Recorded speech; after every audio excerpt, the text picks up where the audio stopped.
Vamos discutir agora uma relação que existe entre uma estratégia bem desenvolvida para uma empresa, um bom posicionamento estratégico com vantagens competitivas, em relação a alguns indicadores financeiros que a gente estava trabalhando.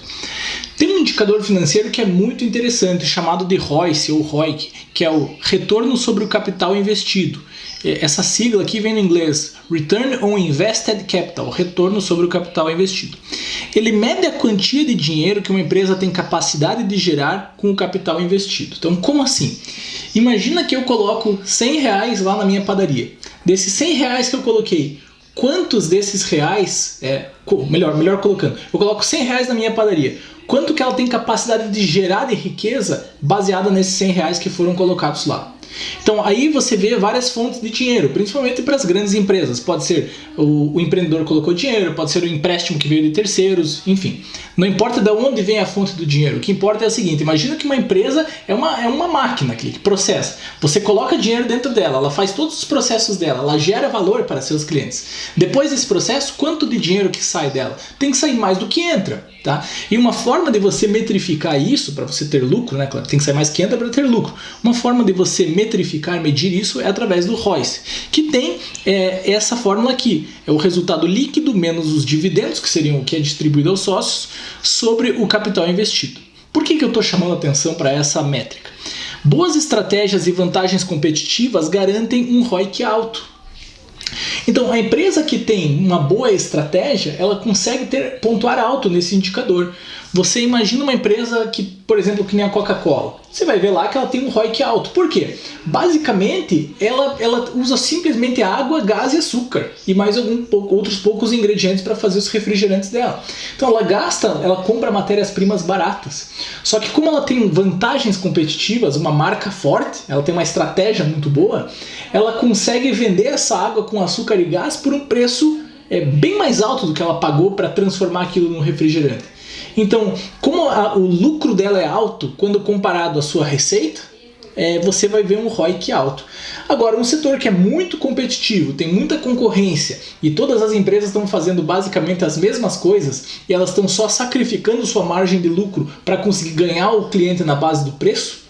A gente viu alguns exemplos desses, né, naquelas discussões sobre cadeia de valor. Nesse caso, você vai ver um ROIC baixo. Por quê? De cada R$10 que você põe na empresa, ela não consegue fazer muito. Então, o ROIC representa isso. Um erro comum é querer querer fazer uma empresa crescer, então você quer ganhar mercado, sacrificando a margem, ou seja, piorando o ROIC. Muitas vezes as empresas querem crescer. Por exemplo, imagine uma empresa que domina 10% do setor de calçados do Brasil. 10% das vendas de calçados são da empresa A. Aí ela quer aumentar a sua participação, ela quer dominar 15% desse setor. Para fazer isso, ela começa a sacrificar lucro, ela começa a baixar a margem de lucro para que os calçados fiquem mais baratos e eu consiga dominar mais mercado. Você vai ver o que vai acontecer. Ela pode até ganhar mais mercado, só que como as receitas que entram não acompanharam as despesas, ou seja, as despesas cresceram mais do que as receitas, né, de uma forma proporcional aí, você vai ver uma piora nessa métrica do ROIC. De cada R$100 que eu punha nessa loja de calçados antes, ela fazia R$15, por exemplo. Depois desse crescimento, a cada R$100 já não cria mais 15, ele está criando apenas 12, por exemplo. Então você vai ver uma piora nesse indicador. Um exercício legal é entrar num site aqui que eu uso até para analisar ações, que é o fundamentos.com.br. E você coloca aqui o nome de uma empresa. Vamos analisar uma empresa qualquer aqui, que seja, deixa eu pensar alguma coisa aqui. Por exemplo, a Klabin, que é uma fábrica de papel, né? Então a gente vai ver aqui, ó, Klabin. E você vem exibir, repare que esse site retorna para a gente qual que é o ROIC, tá? 8%.